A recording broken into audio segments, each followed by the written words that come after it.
हूं आपके साथ शांतनु त्रिपाठी। बुलेटिन की शुरुआत करेंगे। सबसे पहले बात करेंगे राजभवन में राजभोज की। आज राजभवन में विधायकों और मंत्रियों का रात्रि भोज है।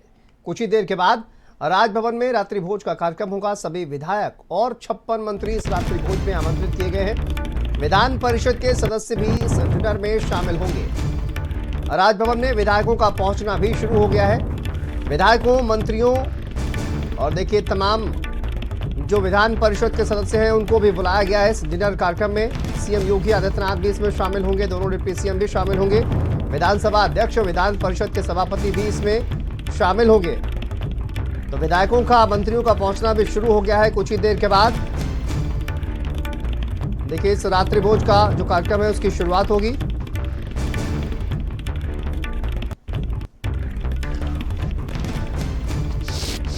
और अनूप हमारे सहयोगी जुड़ गए हैं ज्यादा जानकारी के साथ। अनूप, राजभवन में कुछ ही देर के बाद कार्यक्रम का आयोजन होगा। अभी क्या स्थिति है वहां पर, क्या तस्वीरें आ रही हैं सामने?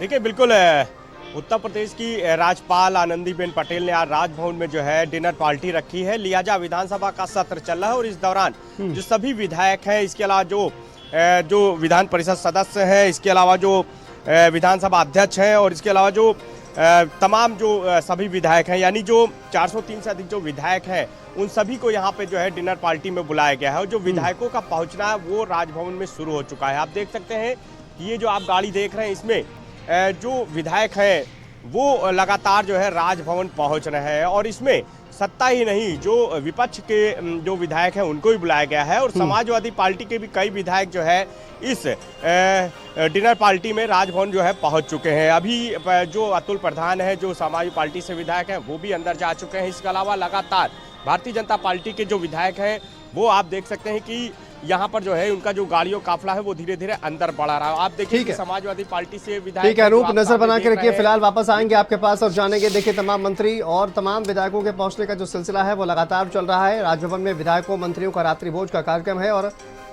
राज्यपाल ने सभी विधायकों, मंत्रियों को आमंत्रित किया है। चलिए आगे बढ़ते हैं। प्रयागराज महाकुंभ संपन्न हो गया है, लेकिन अब इसको लेकर सियासत भी शुरू हो चुकी है। लोकसभा में नेता प्रतिपक्ष राहुल गांधी के महाकुंभ में भाग नहीं लेने पर राजनीति गरमाने लगी है। इसी पर दिखाते हैं आपको ये खास रिपोर्ट।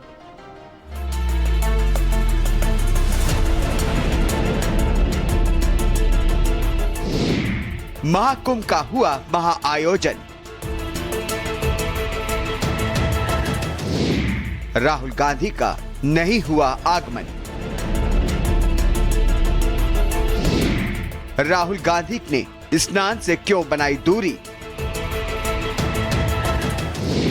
राहुल गांधी की क्या थी मजबूरी? महाकुंभ का महासमापन हो चुका है, लेकिन अब इसके इर्द गिर्द सियासत शुरू हो चुकी है। जहां विपक्ष एक और सरकार पर बदइंतजामी के आरोप लगा रहा है, तो वही सरकार विपक्ष पर स्नान में न जाने को लेकर हमलावर है। भाजपा और उसके सहयोगी कांग्रेस के वारिस राहुल गांधी पर प्रयागराज महाकुंभ में शामिल न होने पर उनको घेर रही है। देखिए, सबसे बड़ा विषय यह है कि जो श्री राहुल गांधी जी का आपने नाम लिया, उनके बारे में कांग्रेस घूम घूम करके देश भर में प्रमाण पत्र देती थी कि एक जनेऊधारी पंडित है। इस पर देश जरूर देख रहा होगा, सोच रहा होगा कि आखिर ये तथाकथित रूप से जो अपने को गांधी खानदान का कहते हैं, जो नेहरू जी से अपने को जोड़ते हैं, जो इंदिरा जी से अपने को जोड़ते हैं, वो क्यों नहीं गए? राहुल गांधी और उनकी बहन प्रियंका गांधी ने महाकुंभ में शामिल न होकर भाजपा को कांग्रेस को घेरने का बढ़िया मौका दे दिया है। हालांकि कांग्रेस इसको लेकर डिफेंसिव मोड पर नजर आ रही है। ये भाजपा और विपक्ष तय कर ले कि ये मान ले कि जो स्नान करने नहीं गया महाकुंभ में, वो हिंदू नहीं है, सनातन धर्म का सम्मान नहीं करता। तो मैं ये पूछूंगी कि अगर राहुल गांधी जी या प्रियंका गांधी या गांधी परिवार के ऊपर टिप्पणी करने से पहले वो ये बता दें कि क्या मोहन भागवत जी भी सनातन धर्म पर आस्था और विश्वास नहीं रखते हैं? वो कुंभ नहाने आए थे। राहुल गांधी के अलावा उद्धव ठाकरे पर भी भाजपा हमलावर है। हालांकि राहुल के यूपी में सहयोगी अखिलेश यादव ने त्रिवेणी में आस्था की डुबकी लगा लिया था, जिससे उनके विरोधियों को कोई मौका नहीं मिला। यही वजह है कि महाकुंभ समाप्त हो गया है, लेकिन अब असली बनाम नकली हिंदू होने का नैरेटिव शुरू हो गया है। स्पेशल डेस्क, भारत समाचार।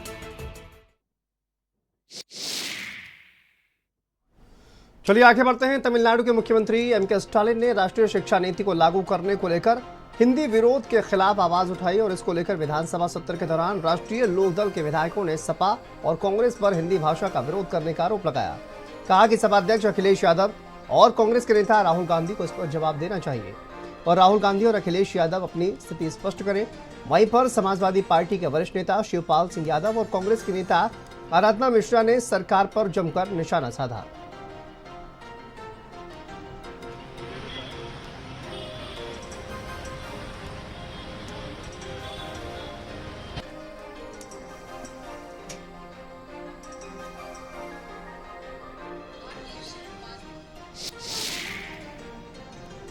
एम.के. स्टालिन बोल रहे हैं कि हिंदी भाषा बाकी क्षेत्रीय भाषाओं को खत्म कर रही है। आपको लगता है उनकी बात सही है? देखिए, हम लोग हिंदी भाषा को प्रेफरेंस देते हैं। हिंदी अपनी मातृभाषा है, तो हिंदी से सब जुड़ी हुई जितनी भाषाएं हैं उसका सबका सम्मान करते हैं। ये कितनी बड़ी विडंबना है कि आज मोहन भागवत जी इस बात को कहने पे मजबूर हुए हैं और आप दूसरी तरफ देखिए कि यही तो हम लोग का कहना है कि हम हिंदी हमारी मातृभाषा है और इसी से उत्तर प्रदेश के सदन को चलाया जाना चाहिए और उसके बाद भी तरह तरह के आरोप विपक्ष पे लगे। तो मैं तो ये कहूँगी कि जो भाषा जो संवैधानिक रूप से हमारी है उसी का सम्मान करते हुए हमें उसको आगे ले जाना चाहिए। 2020 में जो नई शिक्षा नीति बनी उसके तहत ये हुआ। अब तमिलनाडु के मुख्यमंत्री जी कह रहे हैं कि हम हिंदी को अपने यहाँ नहीं लागू करेंगे। सरकार हमारे ऊपर हिंदी थोपने की बात कर रही है, जबकि थोपा नहीं जा रहा है। ये एक नैतिकता के नाते कि राष्ट्रीय एकता आप चाहते हो कि नहीं चाहते हो, तो राष्ट्रीय एकता के लिए हम हिंदी की बात कर रहे हैं, वो इसका विरोध कर रहे हैं। और इंडी गठबंधन के प्रमुख घटक दल हैं DMK और इंडी गठबंधन के नेता हैं माननीय अखिलेश यादव जी समाजवादी पार्टी और माननीय राहुल गांधी जी भारतीय राष्ट्रीय कांग्रेस। दोनों लोग हिंदी का विरोध हो रहा है, मौन है। तो मौन तो स्वीकार्य का लक्षण होता है। या तो वो स्वीकार कर रहे हैं कि हिंदी का विरोध जायज़ है और हमारी पार्टी ये मांग करती है कि समाजवादी पार्टी और भारतीय राष्ट्रीय कांग्रेस ये स्थिति स्पष्ट करे कि हिंदी को तमिलनाडु में हिंदी लागू की जाए या न लागू की जाए। कैबिनेट मंत्री अनिल कुमार हमारे साथ मौजूद हैं। आप देख सकते हैं यहाँ पर हिंदी के विरोध को लेकर जो है ये लोग यहाँ पर तख्तियां लेकर पहुंचे हैं। तमिलनाडु में आपने देखा मुख्यमंत्री ने कहा है कि हिंदी भाषा जो है वो अन्य भाषाओं के अस्तित्व के लिए खतरा है। यही तो विडंबना है ना। हम आज यहाँ समाजवादी पार्टी से यही जवाब मांगने आए हैं, क्योंकि समाजवादी पार्टी हमेशा हिंदी की पक्षधर रही है, हम लोग भी पक्षधर हैं हिंदी के। लेकिन उन्हीं के प्रिय मित्र जो इंडी गठबंधन के बड़े सहयोगी हैं, आज जो शिक्षा नीति केंद्र सरकार के द्वारा लागू की गई है उसको लागू करने से मना कर रहे हैं। साफ शब्दों में अगर ये कहा जाए कि वो हिंदी को उसमें लागू करने से स्पष्ट मना कर रहे हैं, विडंबना है इस बात की। तो समाजवादी पार्टी के मुखिया को अखिलेश यादव जी को अपना इसमें स्टैंड जो है क्लियर करना चाहिए कि वो उनकी साथ है या जो हिंदी प्रेमी लोग हैं, जो हिंदी भाषा से प्रेम करने वाले लोग हैं, उनके साथ है। लखनऊ से वीडियो जर्नलिस्ट पंकज निगम के साथ संदीप खेर, भारत समाचार। चलिए आगे बढ़ते हैं। लखनऊ में विधानसभा में बजट सत्र लगातार जारी है, जहां पर पक्ष और विपक्ष के बीच जमकर बयानबाजी और बवाल देखने को मिल रहा है। आज बजट सत्र के दौरान पक्ष और विपक्ष के बीच कैसे आरोप और प्रत्यारोप देखने को मिला। से 1,21,000 का विद्युतीकरण कर चुके हैं और बाकी का 20,000 के आसपास मजरों का विद्युतीकरण का काम वर्तमान में चल रहा है। अगर आपके क्षेत्र में कहीं कोई गांव, कहीं कोई मोहल्ला, कोई मजरा अगर छूटा हुआ हो तो हमारे स्थानीय अधिकारियों का ध्यान आकर्षित करके अवश्य आप उनको कहिएगा और हम आपकी सेवा के लिए, जनता की सेवा के लिए हमेशा तत्पर है। शिकायतों की जहां तक बात है, मैं आखिरी बात कह रहा हूं, इस सदन में बड़ी जिम्मेदारी के साथ कह रहा हूं कि कोई भी व्यक्ति अगर कोई गड़बड़ी करते हुए पाया जाएगा उसको छोड़ा नहीं जाएगा। सबका साथ, सबका विकास, लेकिन बजट में ये नहीं दिख रहा है। जनता का कट गया साथ, महंगाई ने कर दिया नाश। बताओ कितनी महंगाई है, तो इन गरीबों का भला कैसे होगा। किसानों की कितनी उपेक्षा, और किसानों के साथ साथ पिछड़े वर्ग के लोगों की उपेक्षा, दलितों की उपेक्षा, अल्पसंख्यकों की उपेक्षा। ये बातें पुरानी हो गई थी कि बारात नहीं निकलेगी और बेटियां नहीं सजेंगी। हमारी बेटियां भी सजेंगी और दूल्हा भी घोड़ी पे चढ़ेगा। जिसको रोकना है रोक के दिखाए। हम लोग ऐसे लोगों को सबक सिखाना बखूबी जानते हैं। मेरा केवल एक अनुरोध है समाजवादी पार्टी से, आप इन गुंडों को अपनी पार्टी से केवल निष्कासित कर दीजिए या आप इनके विरुद्ध केवल एक शब्द बोल दीजिए कि तुमने गलत किया। आज अखिलेश यादव जी समाजवादी पार्टी की तरफ से एक शब्द नहीं आया। महाकुंभ के आयोजन में जितना बजट होना चाहिए था, सरकार ने उसकी कमी की। महाकुंभ में जो सुविधाएं हमारे लोगों को देनी चाहिए थी, सरकार ने उसकी कमी की। वहां पे गिद्ध नहीं गए थे, वहां पे सुअर नहीं गए थे, वहां पे इस देश में आस्था रखने वाले, इस देश को लोकतांत्रिक समझने वाले, इस देश में भाईचारे को आगे लेकर के जाने वाले लोग वहां पे पहुंचे थे। चलिए आगे बढ़ते हैं, अगली खबर का रुख करते हैं। संभल से खबर है जहां पर जांच टीम ने निरीक्षण किया है। हिंदू मुस्लिम पक्ष ने अपना बयान भी दर्ज कराया है। आपको बता दें जांच टीम पहुंची हुई थी और जांच टीम ने निरीक्षण किया है। साथ ही हिंदू और मुस्लिम पक्ष ने अपने बयान भी दर्ज कराए हैं।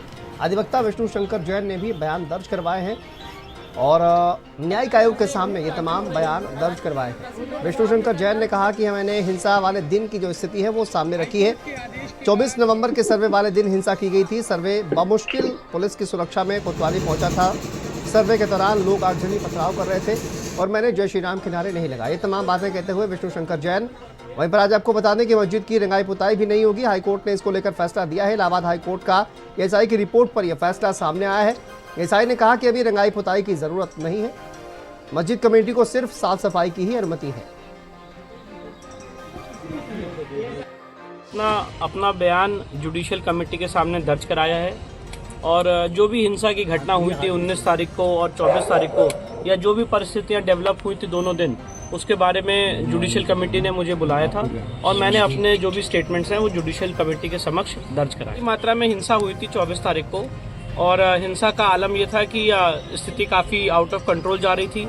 वहाँ पे फायरिंग की हमने आवाज़ सुनी थी और जो पुलिस प्रशासन है वो आंसू गैस का प्रयोग कर रहा था, पथराव हो रहा था, आगजनी हो रही थी और भी अन्य जितनी डिटेल्स है, निटिग्रिटीज हैं, ये सारी बातें हमने जुडिशियल कमेटी के सामने दर्ज कर। उनके बयान दर्ज किए गए हैं शपथ और जिन्होंने प्रार्थना पत्र दिए थे उन लोगों की आज न्यायिक आयोग की टीम यहाँ आई हुई है। 24 नवंबर को दंगे हुए तो उसकी जांच के लिए अपने बयान दर्ज कराने। ये पुलिस प्रशासन के माध्यम से नोटिस किया था क्योंकि हमने पूर्व में भी एक बयान दर्ज कराए थे, उसके आधार पर नोटिस किया था न्यायालय। रंगाई पुताई पर रोक लगा है, लेकिन अगर यही हम लोग कहते हैं कि हम इसे भव्य तरीके से सजाना चाहते हैं, क्या वे मानते? अगर ऐसा होता तो हमें कोई परेशानी नहीं, लेकिन अगर वो ही नहीं मानेंगे तो एक तरफ से तो ताली बजेगी नहीं, ताली दोनों तरफ से बजनी चाहिए। हम इसे भव्य बनाना चाहते हैं क्योंकि आने वाले दीपावली, होली पे बहुत अच्छा रंग रोगन होता है। क्या वे हमें करने देंगे? अगर करने देंगे तो हम दोनों स्वार्थ के साथ इसे सजा के बिल्कुल दुल्हन बना देंगे और ईद और दीपावली दोनों एक साथ करेंगे, ऐसा हमारा मानना है। 7 दिन जो मेरा स्टेटमेंट था, मैंने 2 टर्म पर सर्वे किया था, 19/11 में, 24/11 में, जो भी उस समय जो इंसिडेंट हुआ था उसके बारे में सब डिटेल में बताया। जो हिंसा हुई थी, बहुत था, क्या था, सब उसके बारे में सब डिटेल में जो मैंने देखा था, जो घटना बारे में जो देखा था, तो उस तरीके में ठीक होता हूँ। चलिए आगे बढ़ते हुए खबर गोरखपुर से है जहां ट्रिपल मर्डर की घटना से